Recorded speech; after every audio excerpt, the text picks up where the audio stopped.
Hey everyone, welcome to Judging for the Win. I'm Dave, and this is my daily ruling. Today's question comes to us from the True Stories collection, as in, it actually happened at an event that I was actually judging. Amy plays a Leyline Binding against Nick's creature token. Nick wants to save his creature token, and he has a Leyline Binding of his own. Is it possible to do this? Okay, so if Amy manages to actually exile Nick's creature token, then that's the end of the story. If a creature token leaves the battlefield, it's not possible for it to come back. Rather, it will cease to exist the next time state-based actions are performed. So things are looking pretty bleak for Nick's creature token so far. But let's carefully examine exactly how Leyline Binding functions and see if we might be able to identify any weaknesses. First of all, let's observe that the actual Leyline Binding spell does not target anything. That's just a normal enchantment spell. And so what actually is going to target and exile the thing that you're getting rid of is actually a triggered ability that triggers when the Leyline Binding enters the battlefield. Now, that is some important news, and it means that we don't have to give up hope just yet. Let's read the triggered ability, and we'll notice that it says that you exile the thing until Leyline Binding leaves the battlefield.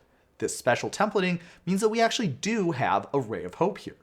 That's because if an effect says that it does something until, and it has a specified duration like that, if the thing leaves the battlefield before that effect starts, then that means the effect does not happen at all. To put that concretely, in terms of the example that we're actually looking at, if you have a Leyline Binding and you want to use it to exile something, but that Leyline Binding leaves the battlefield before it manages to actually exile the thing, then when the triggered ability from Leyline Binding tries to resolve and exile the thing that you had targeted, the game is going to see a problem. The game is being instructed to exile the thing that was targeted until Leyline Binding leaves the battlefield. However, since Leyline Binding has already left the battlefield, that means that that effect has already expired, and it's not going to start. In particular, that means that the thing that gets targeted is not going to be exiled at all in that case. It's going to stay right on the battlefield, exactly untouched, and as though nothing had ever happened to it. So that means that if Amy plays a Leyline Binding and says that she wants to exile Nick's token, Nick does have a way to stop that by using his own Leyline Binding.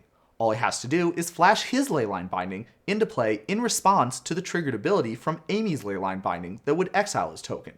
If he manages to do that, then Nick's Leyline Binding will be able to exile Amy's Leyline Binding. And when Amy's Leyline Binding has its triggered ability try to resolve, it's going to see that the Leyline Binding has already left the battlefield, and that means that it will not be exiling the token at all. This is a really great trick, and it can come in use surprisingly often.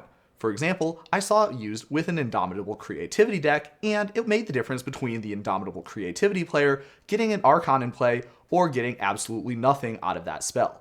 Really awesome trick to know. And that's all I have for you today. How did you do? Join me again next time for another daily ruling. But until then, I hope you have a great day.